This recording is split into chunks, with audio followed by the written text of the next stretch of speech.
Hello guys, আমরা এই সালাম ভাইয়ের সঙ্গে বহুদিন যাবত একসঙ্গে বসে চা খাওয়া হয়নি, তাই আজকে আমরা এই তিনজন মিলে আমরা এখানে চা খাচ্ছি। বাবা, চা আজকের চাটা খাওয়ার তোমার ফিলিংস কীভাবে মনে করতেছো বলো? আসলে এই দোকানের কথা না বললেই নয়, বড়বিটা বাজারে এই আমাদের মিজানুর স্টোরে এই রং চা অনেক সুস্বাদু। এই জন্য আমরা এখানে রেগুলার বা সবসময় এখানেই শুধু চা না, আমরা যে আজকে এতদিন যাবত, এক মাস যাবত যে আমরা একসঙ্গে বসে চা খাইনি, সেটার মধ্যে একটু কিছু বলো। জি মামা, এটা হচ্ছে আমাদের মূল টপিকটা হচ্ছে কোথায় আমাদের এই সবার মন মানসিকতা আলাদা হয়ে গেছে, এই কারণে একখানে মেশা হয় না। তো আজকে অনেক দিন পর একখানে মিশলাম, খুব ভালো লাগতেছে, একসাথে চা খাচ্ছি।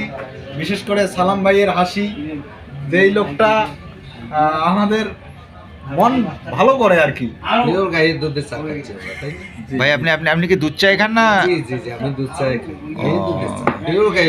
ভাই, আজকে যে আপনার তিনজনে বসে চা খাচ্ছি, তাতে আমাদের কি ভালো লাগার কথা না খারাপ লাগার কথা? আজকে নিম্ন 2-3 মাস থেকে একসঙ্গে চলাফেরা করিনি, চা খাই নেই। আজকে খুব ভালো লাগলো, এই জন্য আপনাকে ডাকে নিয়ে আসলাম একসঙ্গে চা। আচ্ছা ভাই।